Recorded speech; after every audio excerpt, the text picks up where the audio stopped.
Assalamualaikum warahmatullahi wabarakatuh. Halo semuanya, jumpa lagi dengan saya Chow Sing Sing, kurator dari podcast Horror Night Story. Halo, apa kabar semuanya? Semoga kalian semua sehat-sehat ya. Dan seperti biasanya pada hari ini saya kembali dan akan menghadirkan sebuah kisah mistis untuk kalian semua.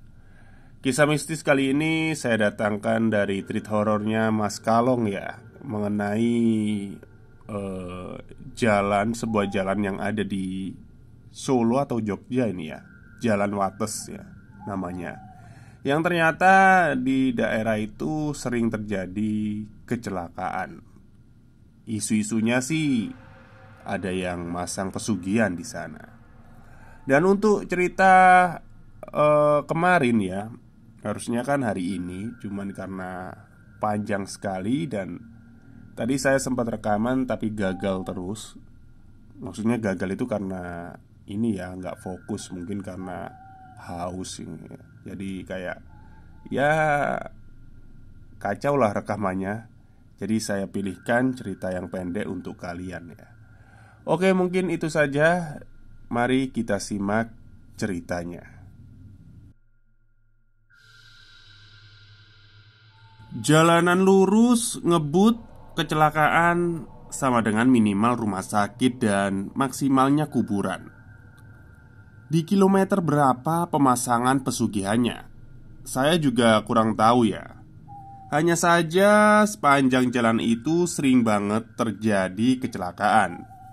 Bahkan kalau pas apes, kadang ngelihat beberapa kali korban sudah tergeletak di pinggir jalan atau di bawah kolong truk. Selama menelusuri jalan ini, paling parah adalah ketiduran sambil nyetir. Dan itu nyata, saya terjadi juga ngalamin. Dan yang terjadi adalah saya hampir kecebur di sawah, hampir nabrak truk juga. Untungnya masih dikasih selamat. Faktor terjadinya banyak ya kecelakaan di sepanjang jalan Wates ini. Ternyata nggak cuma dari ketidakhati-hatian si pengendara, tapi ada juga cawe-cawe dari sosok makhluk mengerikan yang bisa kita sebut begal pesugihan. Salah satu teman akan menceritakan pengalamannya ketika melintas di jalan Wates ini. Rizal namanya. Dulu dia belum tahu adanya isu tentang pesugihan jalanan yang ada di Jalan Wates ini. Mungkin karena apes atau ada hal lain, dia hampir saja jadi tumbal. Di tahun 2018, Rizal bukan asli Jogja ya. Karena waktu itu libur kuliah, Rizal akhirnya mutusin buat pergi ke Wates untuk mengunjungi salah satu temannya yang juga satu jurusan. Di awal perjalanan gak ada yang aneh, bahkan dia gak ada firasat apapun. Semuanya normal seperti biasanya karena bensin mepet. Akhirnya Rizal ngisi bensin di pom Ambar Ketawang. Gak lama setelah itu, mungkin karena antrian di pom tadi panjang, jadinya Rizal ngelanjutin perjalanan ketika adzan maghrib berkumandang. Setibanya di Jalan Wates kilometer 14, sebelum masuk ke jembatan Bantar, Rizal tiba-tiba aja ngerasain ada angin di sekitar berubah menjadi dingin. Awalnya dia nggak begitu ngeh, sampai akhirnya ketika roda motornya masuk ke dalam jembatan Bantar, tiba-tiba saja Rizal ngerasa ada yang aneh. Entah gimana ya menjelaskannya, namun saat itu Rizal betul-betul heran dengan keadaan sekitar.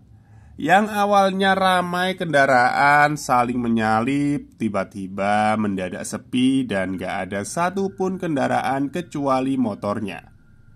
Rizal berniat untuk menepi dan berhenti setelah melewati jembatan.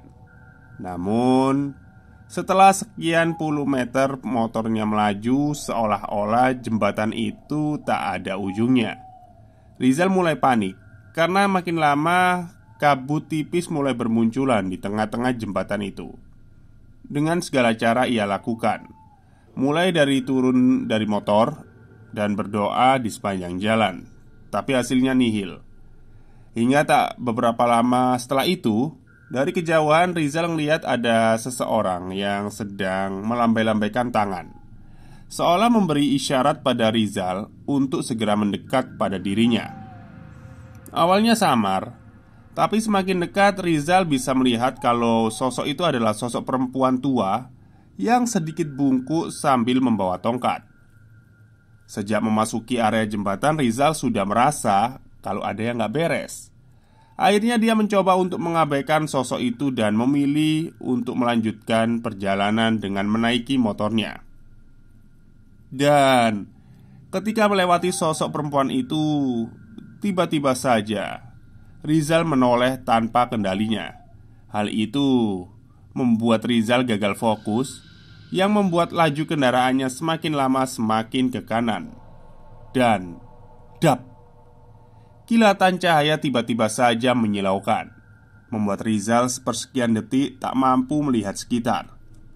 Hal itu membuat kendaraannya oleng dan akhirnya menabrak ujung jembatan, yang mana itu adalah pembatas antara jalur arah kota Jogja. Tak sampai di situ saja, ketika Rizal mencoba untuk bangkit, tiba-tiba saja dia melihat ada makhluk besar bertangan empat, matanya merah menyala, telinganya runcing ke atas dan tubuhnya berwarna hijau. Rizal benar-benar di titik paling takut. Dia mencoba untuk bangkit tapi tak sanggup. Sampai beberapa luka yang seharusnya itu mampu mengeluarkan banyak darah, tiba-tiba aja nggak ada setetes pun yang keluar. Rizal makin takut ketika tiba-tiba aja badannya yang terdapat luka itu seperti ada yang menjilati. Makin lama makin lemas dan seolah-olah Rizal dipaksa untuk tertidur. Dalam keadaan setengah tidur itu, Rizal bisa melihat dengan jelas lebih dari satu sosok menyeramkan sudah berdiri di hadapannya. Mereka menjulurkan lidahnya hingga menyentuh aspal. Rizal benar-benar sudah pasrah waktu itu. Dan entah bagaimana selanjutnya, yang jelas ketika Rizal tersadar, dia sudah berada di sebuah ruangan. Ya, benar, ruangan perawatan.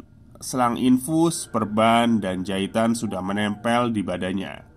Rizal selamat. Sampai saat ini Rizal juga masih penasaran siapa yang saat itu menolongnya. Ya, seperti itulah cerita singkat dari Mas Rizal. Nggak ada yang tahu ya kapan kita mati, dan nggak ada yang tahu namanya apes di kalender. Oke, buat teman-teman semua, jangan lupa berdoa sebelum keluar rumah dan berkendara. Jikalau mendengar adzan, lebih baik berhenti dulu, atau akan lebih sempurna lagi kalau kita menunaikan sholat dan berdoa untuk keselamatan kita. Tetap hati-hati dan salam aspal geronjal. Oke, itulah cerita singkat dari Mas Kalong ya. Sengaja hari ini saya pilihkan cerita yang singkat karena memang saya melanjutkan rekaman yang kemarin ya. Tapi kan karena panjang, saya juga entah kenapa hari ini kok kayak gagal fokus terus. Jadi salah terus dalam pengucapan atau salah baca gitu. Akhirnya saya pilih cerita pendek lah, daripada hari ini kalian bengong ya, nggak dengerin cerita. Akhirnya saya bawain cerita pendek aja. Oke, untuk insya Allah saya lanjut lagi nanti besok ya, yang cerita kemarin yang masalah pesugihan kambing hitam itu. Maksudnya itu syarat pesugihan kambing hitam. Baik, mungkin itu saja cerita untuk hari ini. Semoga kalian suka. Wassalamualaikum warahmatullahi wabarakatuh.